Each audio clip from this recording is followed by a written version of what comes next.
guys, for today's video ay meron lang akong sasabihin sa inyo na alam nyo, gustong gusto ko siya, favorite ko siya. Yung mayroon na naman nagbigay ng love sa atin. Ayan, so thank you sa love nyo sa akin, sa amin. Ayan, so every time na mayroon silang events ay mayroon talaga siyang inuuwi. Kumo nga mag-asawa lang sila. So, yung food nila ay madalas isinishare niya sa mga ka-boardmate niya. So, dito isang flat kami. Tapos, may kanya-kanyang room. So, yun dito bali sa isang flat, sa isang main door, bali 5 kaming tenants sa share house kung tawagin. Kaya maliit lang talaga yung room. So, ganon ang buhay dito. Pero, mahal din ang upa halos 1,800 dirhams. Isang kwarto lang yun.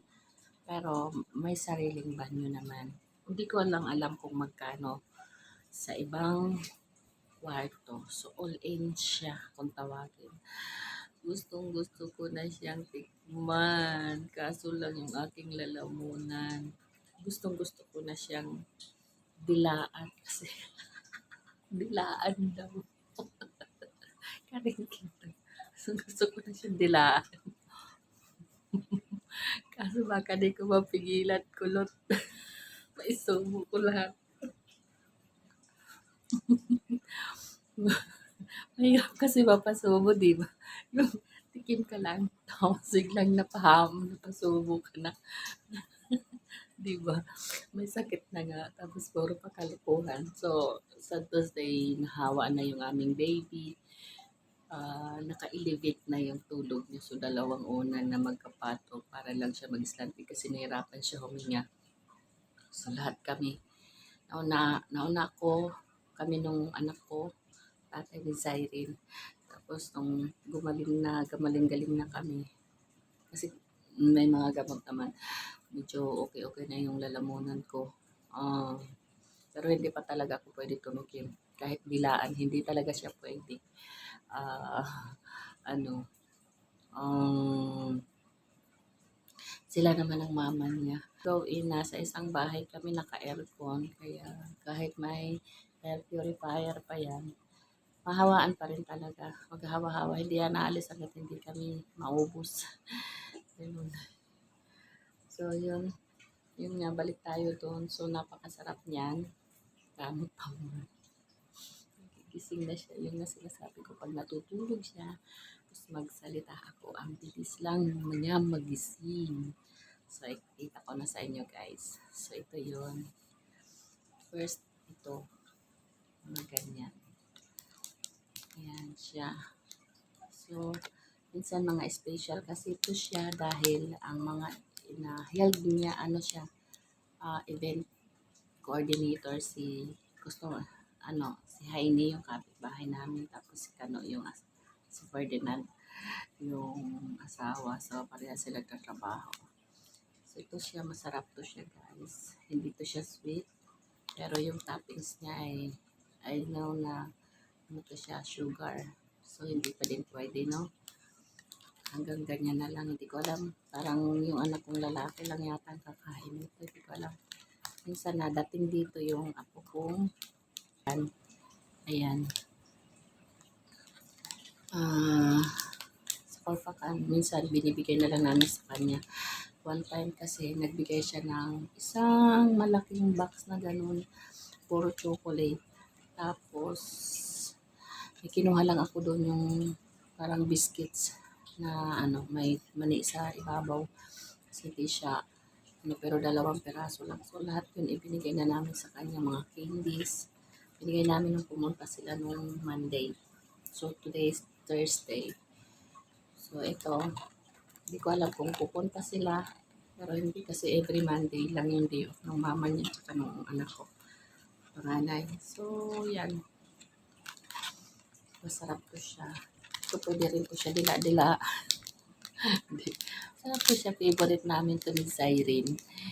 Kasi madalas silang magbigay. Tapos minsan mga soda. Ito pulot. Gusto ko na talaga ito siya dilaan. Oh. Pagdilaan ko to siya. Baka mamaya na pasarap na isubo ko. Yan. Kulot ko. Yan o. Chocolate. So, ang dami. Ito yung dami na minsan binibigay niya sa amin. Minsan naman buong cake. Hindi naman super laki cake. Yung mga maliliit lang. Yung cake kasi nila, hindi siya hindi siya matamis na yung talagang pang lokal talaga. Yung mga Arabo, yung events nila dito, yung mga lokal. Yung mga taga dito talaga. So, events coordinator siya kasi yung ibaba na, kung tutusin yung trabaho ng babae, nasa ibaba lang namin sa Dulce Paris Restaurant. Pero, yung wala kang makikitang ganong tao sa kanila kasi sa events talaga sila sa mga kasalan, party, mga ganon. Kaya, gusto ko, alam mo ba yung kumakain ako nito, ang sasarap nito. Minsan pag binibigay niya kapag nung wala akong sadsad sa lalamunan, dinadamihan ko. Kaya hanggang na lang ako nito. Baka naman dahil sa amoy din. Basta hindi ko talaga siya madila. Oh. Hanggang picture na lang ako. Ayan, picturean ko na lang to siya. Ito na lang may kulay.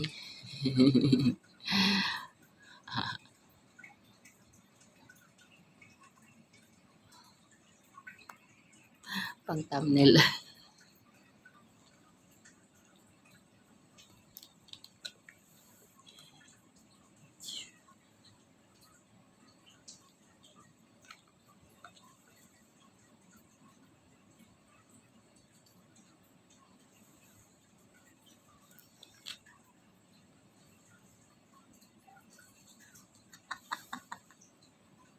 Kasama sa video yan. So, yan. Shoutout na lang sa inyong lahat. Sa aking buong Team Lintik. Ayan, kabili ka lang. Shoutout. Thank you so much, guys. Ayan, mayroon na naman ako. Diba? No need to go out na lang. So, hindi ko lang kasi ginagawa. Alam niyo naman, so yun yung sinasabi ko. Pagka gusto mo kahit ano, pwede mong i-upload kahit anong ginagawa mo. Sa susunod, pag wala na, yung naggagapang-gapang na lang ako dito sa Zaire. Kasama ni Zaire. So, shout out. I love you, ate. I love you, as. I love you, kulot sa inyo lahat. Mama Koy, ate Koy. And Kuya Rowel at ate Del. Ayan. DJ Lay. G-Pie. Ayan. Kulot. Ayan. Sino pa ba? Lulalina. Alam mo na, pagka mga ako, nakakagulat. And, sino pa ba? Kuya Dante and Kuya Louie, Master Hot CPM, ayan. Kuya BGA, ayan. And sa inyo lahat. So, gising na si Zaire, nakatingin na sa akin. Bye-bye, guys! Nakatingin na siya, ate, nakatingin siya.